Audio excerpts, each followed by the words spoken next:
Taiwan. I'm Louise Watt with news from here in Taiwan and around the world. We start with a major cybersecurity story today. The US Department of Justice has unsealed 3 indictments against Chinese hackers, accusing them of targeting foreign governments, including Taiwan, as well as businesses and journalists.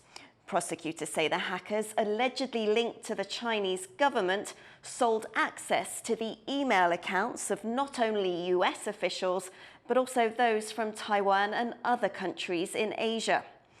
Chris Gorin has been following this case and joins us from our newsroom in Taipei. Chris, what are we learning from these indictments? Well, Louise, the indictments shed light on the sheer scale of cyber espionage allegedly conducted by Chinese hackers for profit. Most of the defendants in this case are employees of a private Chinese hacking firm known as iSoon. Now, viewers may remember the name of this company from about a year ago when internal documents revealing their operations were leaked online. Now, other defendants include 2 members of Chinese intelligence services and a few independent hackers as well. But the list of victims here is vast, and it includes not only US, but also foreign government agencies, US defense contractors, and news outlets, which are considered to be critical of China. But let's focus a little bit on the international scope of these hacks, specifically access to email accounts of Asian foreign ministries that prosecutors say were either sold or attempted to be sold to Chinese intelligence. In 2018, Taiwan Foreign Ministry accounts containing correspondence with the US State Department. In 2022, at least 3 other countries were hacked, including India, accounts from India's foreign ministry containing emails to Japan's foreign ministry, an account for a South Korean foreign office in the United States, and an Indonesian foreign ministry account that contained confidential communications with its US counterparts. Now, for access to each of these email accounts, the company was allegedly charging Chinese intelligence between $10,000 and $75,000 US per inbox, and may have generated tens of millions of dollars in profits in the last few years. Now, we reached out to the Taiwan Foreign Ministry, but they declined to immediately comment on this story. Chris, there have been many recent cases of Chinese hackers infiltrating companies in the US and Taiwan. So how serious of a threat are these hacks? Well, you're right, Louise. There have been a lot of stories recently, including some which are directly tied to these indictments, like the US Treasury hacks last December. And Taiwanese officials recently said they're dealing with up to 2.5 million cyber attacks every single day. But understanding that there is a whole economy of selling data to Chinese intelligence should serve as a reminder. You know, if you're an organization working with the Taiwan or US governments, or you're a news outlet which can be perceived as being critical to China, you should know that you're in their crosshairs and should remain on alert. Thank you, Chris. That was Chris Gorin reporting live from Taipei. China's top leaders are gathering in Beijing this week for their annual 2 sessions meeting. It's when the Chinese Communist Party lays out key plans, economic targets, military budgets, and major policy changes. To unpack what China's planning for 2025 and beyond, Adil Bras spoke to Neil Thomas, a fellow at the Asia Society Policy Institute. Chinese Premier Li Qiang presented the government work report at the 2 sessions meeting. What have we learned from the report? I think we've learned that there's been little change to Xi Jinping's power at the center of the party in terms of his ability to control the levers of authoritarian power at the very top. But we have seen a turn towards a somewhat more pro-growth economic policy, as well as some moves to encourage consumption and support the private sector. And I think this indicates a degree of pragmatism within Xi's broader political ideology. I mean, he has these long-term goals to achieve China's national rejuvenation, to make China a leading power, to make it at the forefront of technological innovation and economic might. But at the same time, to achieve these long-term goals, you need to be maintaining economic growth in the near term. Are there any signs coming out of the two sessions meeting that the Chinese leader Xi Jinping could make way for a successor in the near future?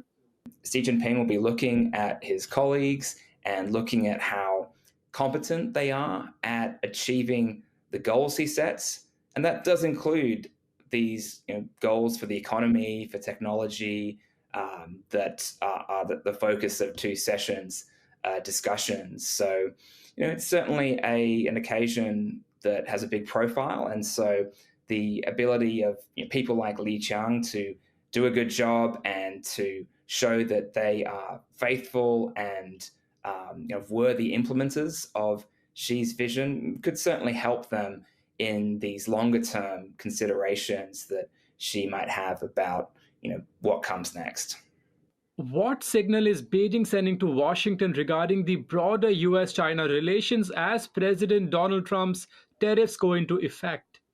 We've learned that China is keeping some of its fiscal firepower in reserve in case of further escalation in the US-China trade and technology war. So we did get more fiscal stimulus. We got 1.3 trillion yuan in ultra-long special treasury bonds being issued. That's more than last year. It was 1 trillion RMB, but it's significantly less than analyst expectations, which were focused on about a $2 trillion number up to about 3 trillion. So that's a slight underperformance compared to expectations. And I believe the reason for that is to ensure that there's room to respond quickly and with strong positive signals for if there is a US-China escalation later this year. Speaking there, Neil Thomas from the Asia Society Policy Institute. China's premier announced a growth target for this year of about 5% at the two sessions. But there are parts of the country where this growth may hardly be felt, with older people from the countryside still falling behind. John Van Trieste reports. It's well before dawn outside Sichuan Metro Station, but there's already a crowd gathered over 2 hours before the first train of the day, farmers with heavy baskets of produce to sell in the city. This is Metro Line 4 in the Chinese megacity of Chongqing. It's nicknamed the Basket Line because of the crowd of peddlers who commute with their farm products each day. Many are over 65, meaning their rides are free. But it's a grueling daily journey downtown and back with dozens of kilos of wares carried on poles.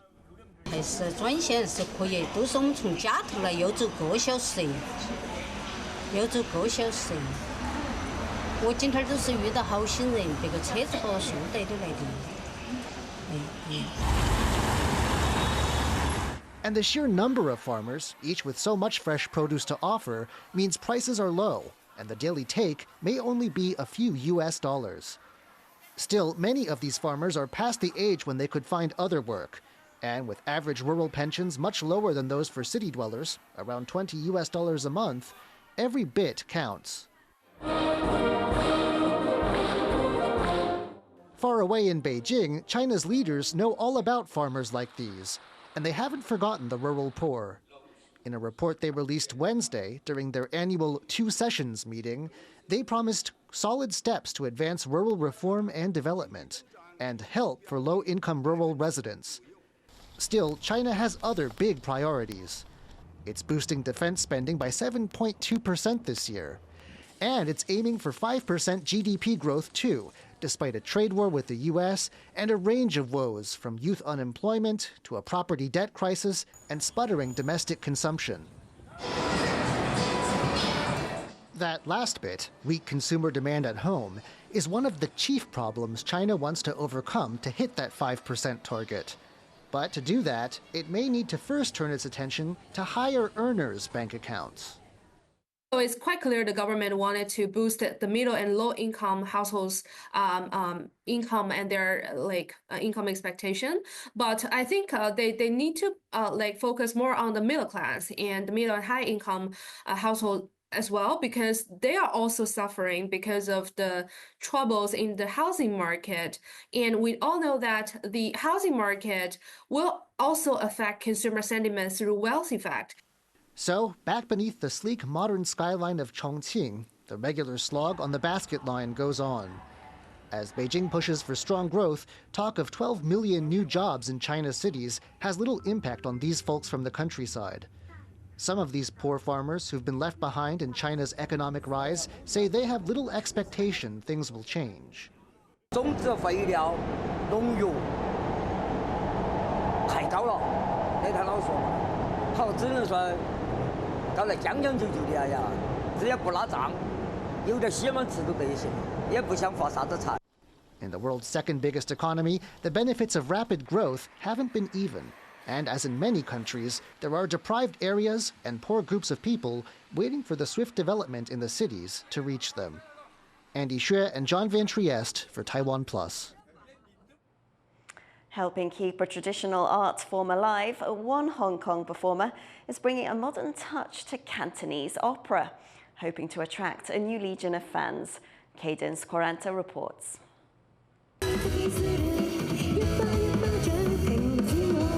Both a J-pop idol and a Cantonese opera singer, Hong Konger Rika Wu lives something of a double life. 我都希望成為兩個文化中間嘅橋梁，咁咧等啲人可以欣賞到傳統文化嘅美啦，又可以咧嘗試接觸到 pop culture 嘅。Wu is part of a J-pop group, which formed in 2017 and performs in Hong Kong. Often upbeat pop music that attracts younger fans.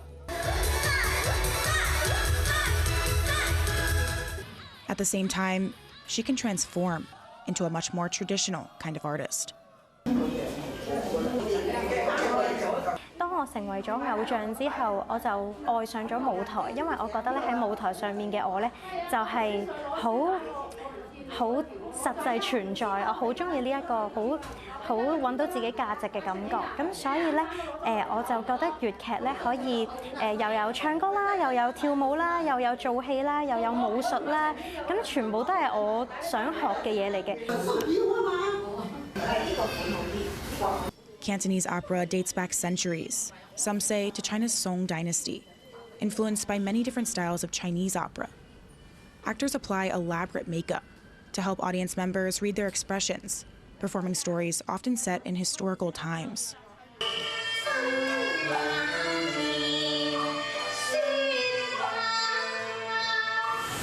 The art form soared to popularity in Hong Kong, where Cantonese is spoken, in the 1950s and 60s.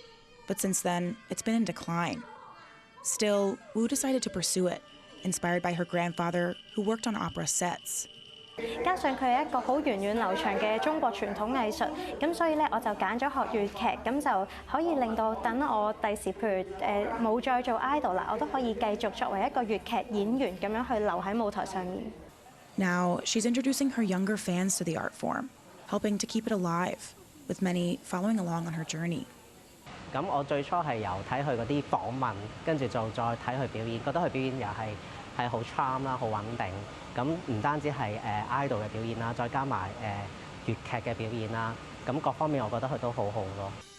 Embracing both modern music and ancient art forms, Wu is straddling two worlds, old and new, advancing pop culture while keeping tradition alive. Fu Hua Hong and Cadence Quaranta for TaiwanPlus. Thank you for watching What's Up Taiwan. Finally, today we take you to Paris to witness a star-studded gala dinner held at the Louvre. I'm Louise Watt. Do join us next time.